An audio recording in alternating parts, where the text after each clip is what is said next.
I used to be a machine guy, more mechanical tension, less fatigue, right? More growth and so on. But I then switched to exercise that seemed harder to me, right? Like pull-ups, dips, squats, right? I've worked up to 30 kilo pull-ups for 6 reps. And my progress, my numbers went up everywhere else, right? And not for a reason like you think, like squats build more muscle. Okay, so by the end of this video, you'll know exactly why those like the harder exercises actually are better, okay? And I'm gonna go over it, right, in the 3 things, which are gonna be the differences, okay, between, you know, like the easy exercise and the hard exercise, essentially like machines versus sort of free weights. I'm gonna go over the 3 benefits that you get over when you do the harder exercises, and when to actually do the easy exercises anyways, okay? So starting off first with the actual mechanical like differences that you get, okay? The differences are essentially that you get less fatigue, okay? You get way less fatigue with something like, let's say, a leg press. You get less fatigue than a squat, yeah? A squat has way more fatigue. Wait, my marker is kind of dying. But essentially, why this is because a squat has axial fatigue. Now, what axial fatigue is simply like fatigue because your spinal erectors are being used, and that's because you have a weight actually on your back, like over your spine, okay? And so that's the main difference. And now this fatigue is like honestly one of the like worst fatigues, and I don't know if we actually know why, but it's very fatiguing, okay? But you don't really get so much more out of it, okay? That's how we look at it from like a sort of like bodybuilding lens, if that makes sense. But essentially what happens is, right, when you don't build up your spinal erectors, you're going to be sort of weaker on almost every lift because your spine is used in all your lift, almost all, right?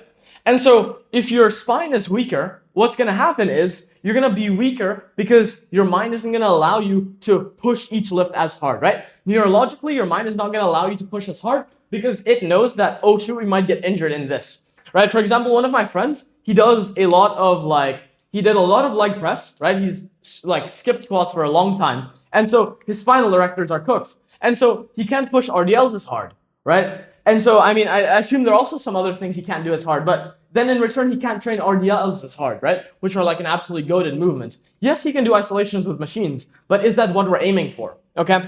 And the thing is, yes, axial fatigue is the worst fatigue, yeah? It is the worst fatigue, that is true. But the thing is, bro, at the same time, true overtraining, right? Like, why are we actually doing this? Is because we want more stimulus, right? Because then we can get more stimulus and then less fatigue. And so we can just get more stimulus total, right? And then because if we were to, you know, do more volume with squats, we would get too much axial fatigue and we would be cooked, right? But that actually isn't true, bro, because overtraining is so insanely hard to hit, right? They had this study, let me just see. They had this study where they did 25 sets of heavy compound movements, okay? So stuff like squats, like bench press, like deadlift, okay? They did literally 25 sets, 4 days a week, and all of them were 3 to 5 rep maxes, okay? Maxes, okay? So all outs, RP 10, 0 reps in reserve, okay? And for those people, okay, they did that for 2 weeks, and their strength actually went up. So, bro, like, overtraining is so insanely hard to hit. Yeah, maybe that was an outlier study. But, bro, like, I've seen this in quite a lot of studies, bro. And if you look at this, like, there's also one study where they actually managed to hit overtraining, which is when they did 10 sets, okay, 10 sets of a 1 rep max 6 times per week. Okay, I'm pretty sure this was on squats.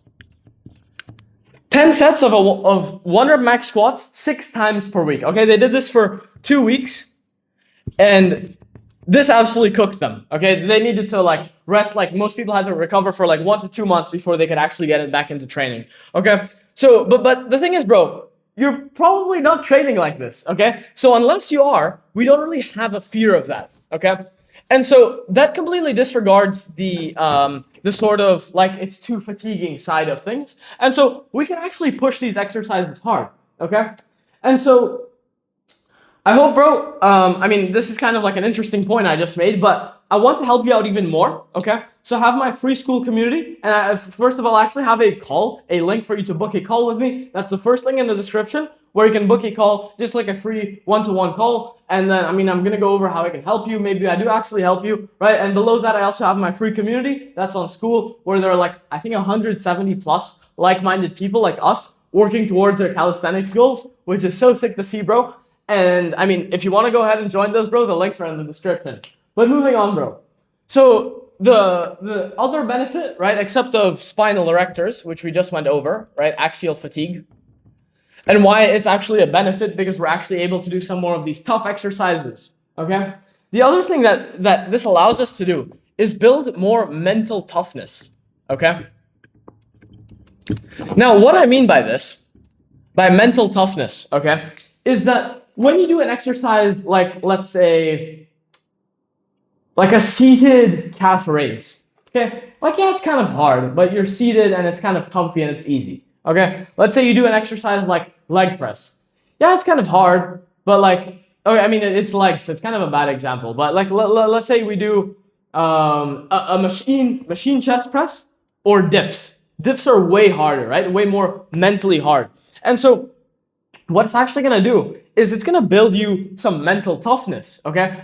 When you go ahead and do like an easier exercise, right? Maybe you get injured from dips and you can't dip, and then you go and do just like a regular chest press. It's gonna feel so easy, bro.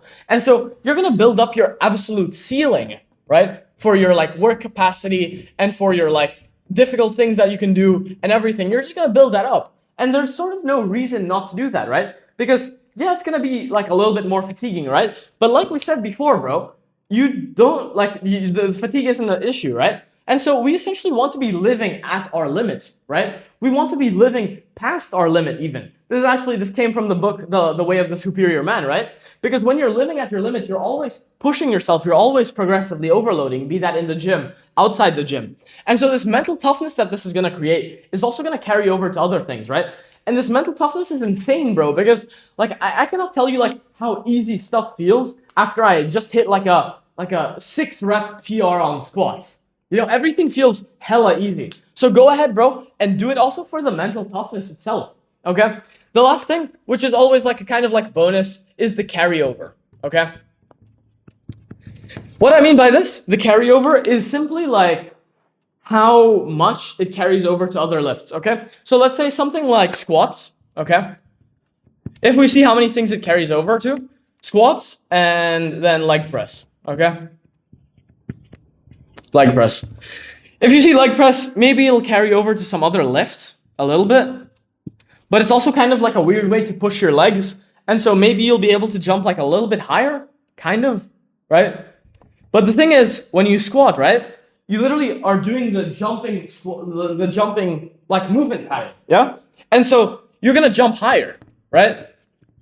Like for example, for myself, I was able to like dunk a tennis ball, right? And so like, bro, just squats, they're gonna get you to jump higher. They're gonna get you also like better carry over to other things, right? And on top of that, bro, you're also gonna be building up, like we said, your spinal erectors, right? You're gonna be stronger in sort of all ways because everything involves your spine, and so you're gonna become like a sort of like unit, right? Of like just like mental toughness. You're gonna be able to sort of take anything in your way, right? Because you have built up that that like mental toughness and that axial fatigue, right? You're actually capable of taking on this fatigue instead of just doing like leg extensions all day, right? And on top of that, bro, it's gonna have better carryover to all your other lifts, okay? And so the last thing I want to go over, so we went over the 3 sort of advantages, but the last thing I want to go over is when to actually use isolations or machines, okay? Since there's a place for them. Otherwise, why would they be at the gym, right? Oh, whoops. And so there are sort of 2 places for this, okay? There's as an accessory, okay? As an accessory lift, and also as to help a weakness, okay? Let me show you what I mean by this. So as an accessory, let's say you did squats, okay? I'll just stick to the squat example since it's like the same, right? So you go ahead and did some squats, maybe you did 4 sets, okay? Then you go ahead and you're pretty taxed from that, but you still want to do some more pressing, right? Maybe you go ahead and do some leg press, right? You go do 2 to 3 sets of leg press. right? Maybe it doesn't have to be that intense, right? But you just want to get into more volume without getting in more axial fatigue, okay? Because like if you were to do 6, maybe 7 sets of squats, you would be absolutely cooked, right? And so instead we go ahead and do some leg press. And so we switch to that and it'll make it a little bit easier, right? And so this advantage, right? This is really good because you're able to get into more pressing volume and it's very easy, right? So one thing is as an accessory, yeah?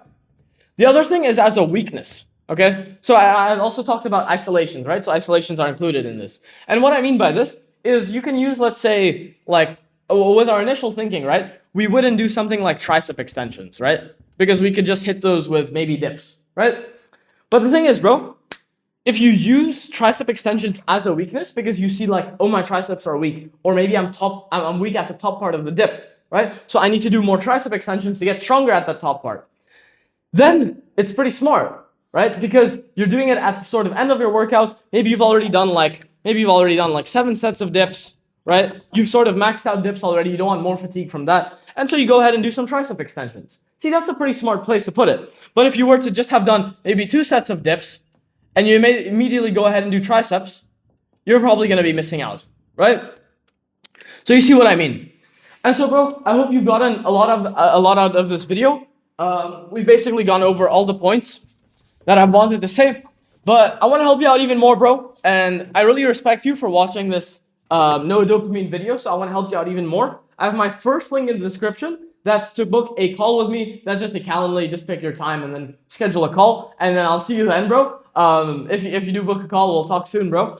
But below that, I also have my free community, which is on School. That has like, I think over 170 people now. Of other like-minded people like us, bro, striving to similar goals. So go ahead and join those, bro. Go ahead and book a call and have an absolutely amazing day, bro. Keep overloading. Let's get it, bro.